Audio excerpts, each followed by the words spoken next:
Yo mga idol, kamusta? Sports Talk PH nga pala. Ang reaksyon ni Robert Garcia, pag-usapan natin yan mga idol. Ngunit bago ang lahat ay huwag kakalimutang mag-subscribe at i-click ang notification bell button for more sports talk. So kilala nga po natin ang former Trainer of the Year winner na si Robert Garcia bilang isang tagahanga ng ating pambansang kamauman ni Pacquiao, kung saan madalas nitong puriin ang talento at kakayahan ni Pacman pagdating sa sports ng boxing. Subalit sa pagkakataon nga po na ito ay hindi naging maganda ang reaksyon ni Garcia sa balitang magbabalik si Pacquiao sa ibabaw ng lona upang sagupain ang current WBC welterweight world champion Mario Barrios sa July 19 sa Las Vegas, Nevada.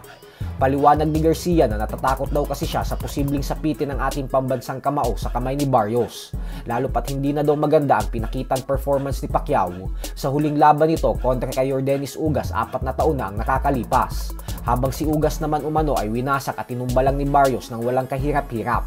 Giit ni Garcia na kaya daw talagang saktan ni Barrios si Pacquiao kasi malakas daw talaga ito tapos napakabata pa sa edad na 29 anyos lamang kumpara kay Pacman na 46 years old na. Pero ganun pa man nga po ay sinabi ni Garcia na dahil wala na tayong magagawa para pigilin si Pacquiao na bumalik sa pagboboxing, kaya naman susuportahan niya na lang umano ito. Umaasa daw siya na sana ay magkaroon ng magaling na conditioning coach si Pacquiao upang matulungan itong maghanda ng maayos at malagay ito sa napakagandang kondisyon kasi hindi daw talaga biro ang gagawin itong laban kay Barrios. Bukod dyan ay hiling din ni Garcia na makuha ni Pacquiao ang panalo at maging isang ganap na world champion ulit. Subalit hindi daw ibig sabihin nito na gusto niya pa ulit makitang lumaban ng nag-iisang 8 division world champion ng boxing. Sa kabilang banda naman mga idol ay tila hindi na nga po napigilan pa ng batikang boxing trainer at analyst na si Teddy Atlas na ilabas ang kanyang galit at sama ng loob nang dahil sa naging desisyon na ibigay ang panalo kay WBO Super Featherweight World Champion Emmanuel Navarrete kontra sa ating pambato na si Charlie Suarez.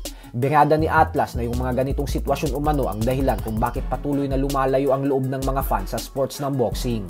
Kwenestyon niya din ang mga organizers at committee kung para saan pa daw ba ang punto ng replay nila kung hindi lang din naman nila ito babaguhin ng desisyon.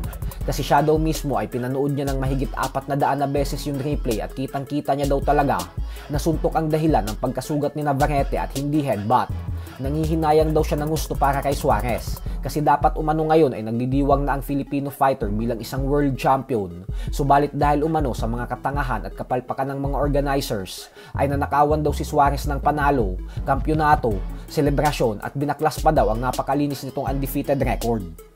Samantala, atin din nga pong napag-alaman na ang inaabangang rematch sa pagitan ng current undefeated WBA Lightweight World Champion Gervonta Tank Davis at ng WBA Super Featherweight World Champion Lamont Roach Jr.